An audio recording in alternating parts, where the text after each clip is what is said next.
Ukraina menang melawan Soviet atau Rusia saat ini, maka Amerika akan panen karena apa? Mendapat penggantian biaya perang antara Ukraina dengan Rusia. Waktu Indonesia melakukan konferensi meja bundar, Amerika itu saat itu sedang mencanangkan program Marshall Plan, sehingga Belanda melakukan agresi kepada Indonesia itu hasil dari uang pinjaman dari Amerika Serikat. Dan akhirnya Indonesia di KMB harus membayar utang hasil agresi Belanda kepada Indonesia, beli persenjataan, beli alat-alat perang, dan akomodasi semuanya itu ditanggung oleh Indonesia. Dan setelah Indonesia merdeka juga yang untung Amerika dengan adanya kontrak Freeport. Freeport itu kan emas terbaik dunia ya. Itu Amerika yang mendapatkannya. Oke, ini milenial harus tahu.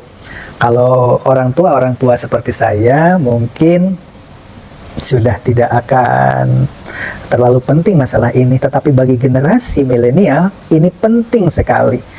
Dan bagi guru sejarah mungkin ini bukan hal baru, tetapi bagi orang-orang yang di luar penggemar sejarah yang jarang mempelajari ilmu sejarah, ini merupakan hal baru. Ternyata Indonesia itu melunasi utang perang antara Indonesia melawan Belanda. Jadi Belanda itu mempergunakan persenjataan secanggih itu hasil pinjam dari Amerika Serikat. Dan di KMB diputuskan Indonesia diakui kemerdekaannya dengan catatan harus membayar semua utang-utang itu kepada Amerika. Padahal yang utang kan Belanda. Untuk lebih jelasnya supaya tidak salah paham, ikuti konten ini dari awal sampai akhir. Selamat mengikuti.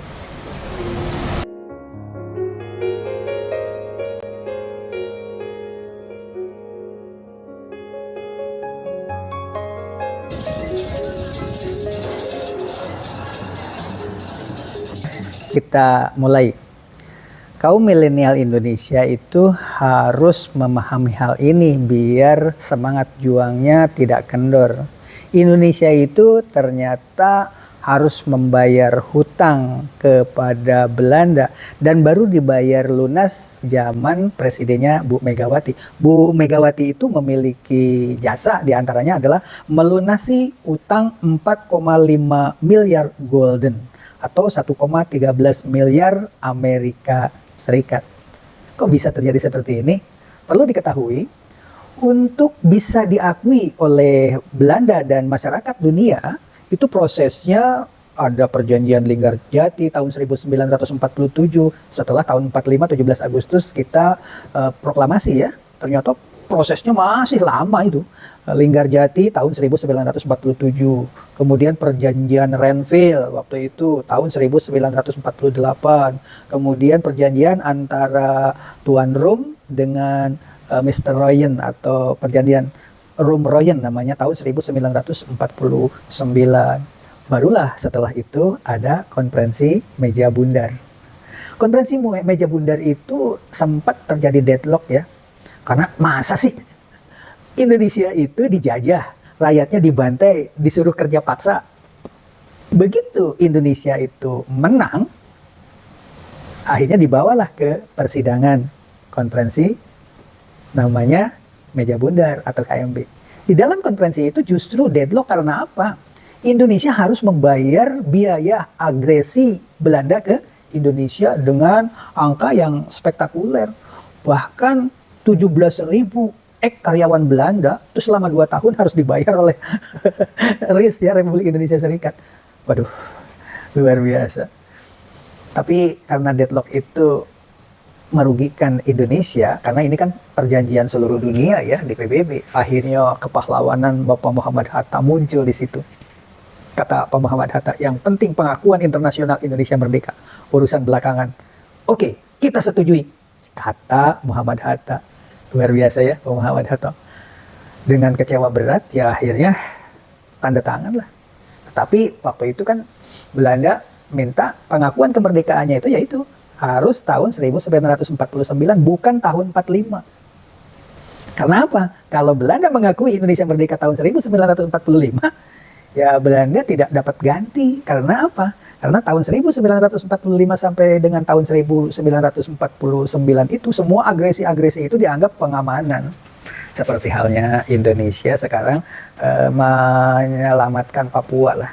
Pemberontakan-pemberontakan di Papua itu diselamatkan atau diamankan oleh Indonesia supaya rakyat sejahtera, tidak ada kekacauan seperti itu. Nah, begitu juga dengan Belanda itu dianggapnya sebagai pengamanan terhadap separatis pada saat itu.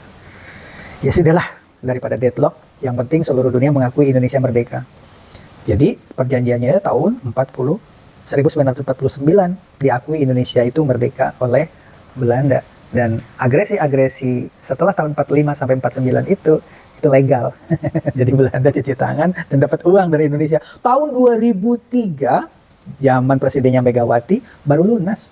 Jadi kalau Pak SBY punya jasa melunasi utang IMF, banyak tuh di konten-konten ketika channel ini menyatakan atau mempublikasikan Pak SBY melunasi utang IMF, banyak netizen mencibir. Ini realita, ya. Bu Megawati punya jasa, yaitu melunasi utang konferensi meja bundar. Lunas tuh di zaman Presiden Megawati. Kalau Pak SBY itu melunasi utang IMF. Oke, hadirin sekalian, kita lanjutkan setelah berikut ini ya.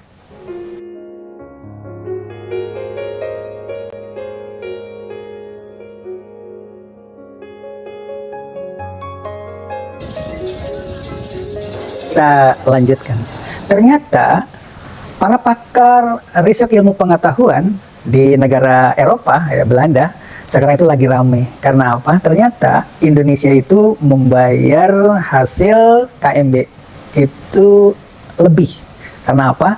Karena Belanda pada saat itu menentukan angka-angka itu asal bunyi. Yang penting Indonesia keberatan biar tetap menjajah Indonesia, kan begitu. Maka tentukanlah biaya perang untuk agresi militer itu sekian, asal bunyi saja, begitu kan.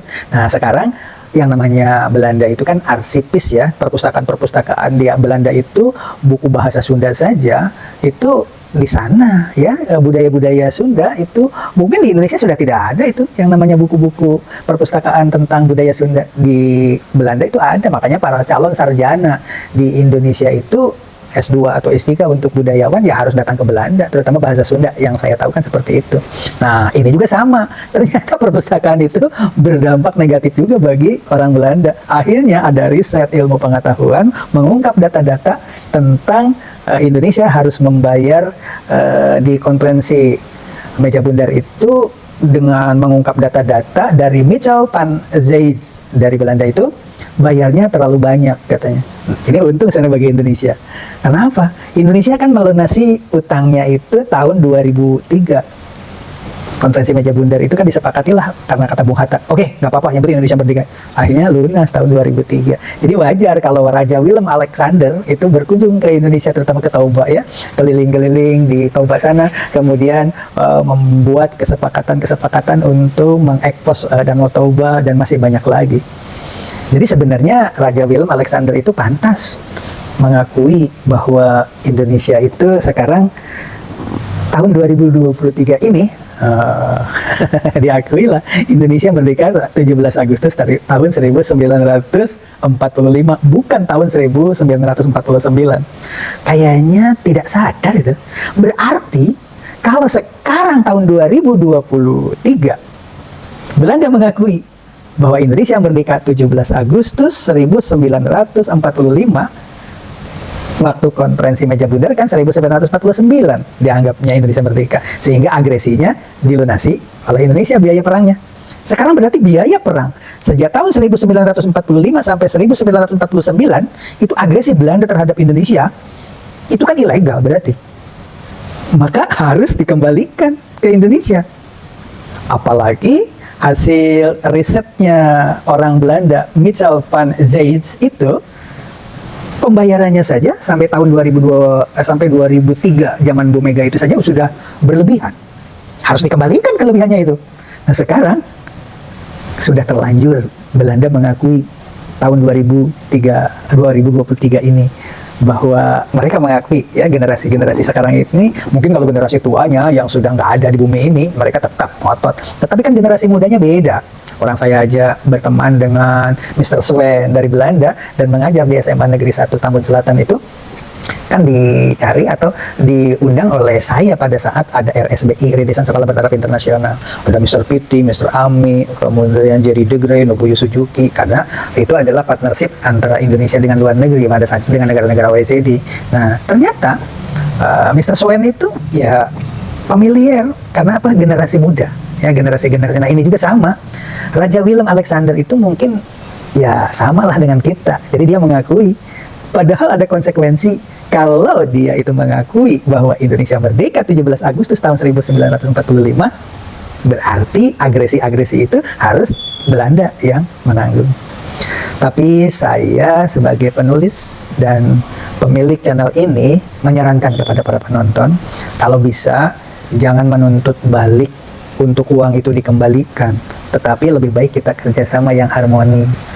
Kalau mereka mau mengembalikan ya silahkan, tapi kalau tidak mengembalikan, yang paling penting kebun teh yang ada di Indonesia itu kan sekarang hampir bangkrut ya. Karena apa? Karena di Eropa menganggap teh Indonesia itu beracun, sehingga tidak masuk ke Eropa kan. Buka di channel Waglo Gubuk Apung atau Ale TV, itu sudah diungkap mengapa sekarang kebun teh di Subang itu sudah tidak terurus lagi, karena memang susah dijual, katanya beracun. Harusnya ditembus oleh pemerintahan Belanda yang sekarang bahwa Indonesia itu dijajah sekian abad lamanya karena memang diantaranya penghasil teh. Kenapa sekarang diumumkan beracun? Itu kan politis. Nah, harusnya seperti itu sehingga kerjasama itu langgeng. Indonesia itu produk-produknya tetap tembus ke Eropa melalui Belanda. Tidak usahlah menuntut Indonesia itu agar Belanda mengembalikan utang kelebihan. Walaupun benar, itu kan kelebihan itu memang harus diselesaikan. Tapi penyelesaiannya jangan sampai peristiwa Sipadan dan Ligitan ketika di Mahkamah Internasional di Belanda, akhirnya sekarang Sipadan dan Ligitan jadi milik Malaysia. Karena apa? Harusnya kan Belanda bersikukuh bahwa itu dulu adalah daerah jajahan Belanda milik Indonesia. Harusnya kan begitu. Ini sebagai bahan gambaran, sebaiknya dengan pengakuan kerajaan Belanda bahwa Indonesia merdeka 17 Agustus tahun 1945 yang di KMB ditekankan harus diakuinya tahun 1949 agar Indonesia mengembalikan biaya perang, karena pada saat itu ada program Marshall Plan dari Amerika Serikat, yaitu menggelontorkan uang ke luar negeri. Nah, ternyata Belanda saja waktu itu untuk agresi itu minjam dari Amerika Serikat, dan Indonesia yang harus melunasinya berdasarkan hasil perjanjian meja bundar. Nah, Amerika selalu untung memang ya kan. Ukraina juga ada kemungkinan perangnya lama. Karena apa? Amerika kan nggak mau kalah. Karena apa? Biaya itu sudah terlalu besar digelontorkan ke Ukraina. Begitu juga dengan Rusia, nggak mau kalah. Ya. Terus-terusan begitu. Banyak peristiwa-peristiwa seperti itu. Oke. Mengapa di Indonesia sekarang itu gonjang-ganjing masalah utang mulu? Karena apa? Karena Indonesia itu sejak merdeka ya sudah seperti ini. Tahun 45 merdeka itu tidak langsung bangun. Agresi militer, ada pemberontakan PKI, ada pemberontakan DITII, terus saja. Untungnya sekarang kita sudah konsisten, walaupun ada separatis-separatis juga sekarang bisa ditangani dengan baik. Apalagi masalah kecil seperti Al-Zaitun. Al-Zaitun itu kan mau mendirikan negara NII ya, negara Islam Indonesia. Nah, semuanya itu bisa diselesaikan dengan aman-aman saja ya. Apakah itu GAM di Aceh atau Papua Merdeka, semuanya itu harusnya kita sepakati bersama agar rakyat Indonesia itu sejahtera, membangun. Jangan adalah seperti gerakan-gerakan seperti itu. Ayo kita bersama-sama, apalagi pemilu besok tahun 2024 ya. Apakah Pak Prabowo dengan pasangannya Muhaimin misalkan, kemungkinan. Apakah Pak Anies dengan AHY pasangannya, kemungkinan. Apakah Pak Ganjar pasangannya dengan siapa itu Pak Ganjar ya? Tidak apa-apa, silahkan saja. Ayo kita bersama-sama pesta demokrasi, nggak usah gontok-gontokan, nggak usah seperti kayak kemarin kampret dengan apa itu anak katak itu. jangan ada yang begitu. Hadirin sekalian, mengapa Indonesia itu sekarang seolah-olah sarangnya korupsi? Karena karena kurang menggelorakan bahwa Indonesia itu sekarang sedang diperdaya oleh negara Eropa, termasuk Belanda ya. Bagaimana solusinya? Kalau itu terus, sekarang kan mau bulan Agustus nih, ya saatnya untuk membangkitkan daya juang, membangkitkan motivasi untuk mempersatukan. Karena Indonesia itu baru lunas untuk konferensi meja bundar itu tahun 2003 zaman presidennya Bu Mega. Nah, itu harus digelorakan terus. Ternyata selama ini Indonesia itu nyicil utang untuk menembus kemerdekaan. Dan deadlocknya kan luar biasa. Kenapa? Untuk ngadain konferensi meja bundar saja itu kan prosesnya lama. Yang tadi dijelaskan, Linggarjati dulu, Renville dulu, Romroyon dulu, barulah KMB. Di KMB deadlock. Ternyata ada kepentingan Amerika di situ. Dan Amerika selalu untung kan? Begitu. Bayangkan sajalah 4, miliar golden Indonesia harus mencicil terus-terusan sampai tahun 2003 itu 1,13 miliar Amerika Serikat kalau tidak salah. Makanya Michel van Zyl itu dalam hasil risetnya dengan data-data yang lengkap ya, itu boleh harusnya memang dibuka tuh hasil risetnya Michel van Zyl ini ke Indonesia. Seperti Indonesia dulu memanggil Neil Armstrong dari MUI, ternyata kan Neil Armstrongnya menolak. Barulah ketahuan sekarang kalau Neil Armstrong itu belum pernah turun di bulan, itu ternyata di Bukit Nevada, isunya kan begitu. Nah ini juga sama, Michel van Zyl ini dipanggil ke Indonesia karena dia punya data, ini kan hasil riset ya, bahwa Indonesia itu bayarnya terlalu banyak. Nah, tambah-tambah lagi sekarang bahwa Raja Willem Alexander datang ke Indonesia, kemudian para pejabat dari Belanda berdatangan ke Indonesia dan mengakui bahwa Indonesia merdeka tahun 1945. Jangan ditakut-takuti Belanda mengembalikan utang. Jadi jangan dibalik itu. Ya kalau mau Indonesia utang ke luar negerinya lunas semua, oleh itu ya boleh-boleh saja sih sebenarnya ya. Walaupun ke IMF kan Pak SBY berjasa. Kemudian konferensi meja bundar kan Bu Mega yang melunasi pada saat itu.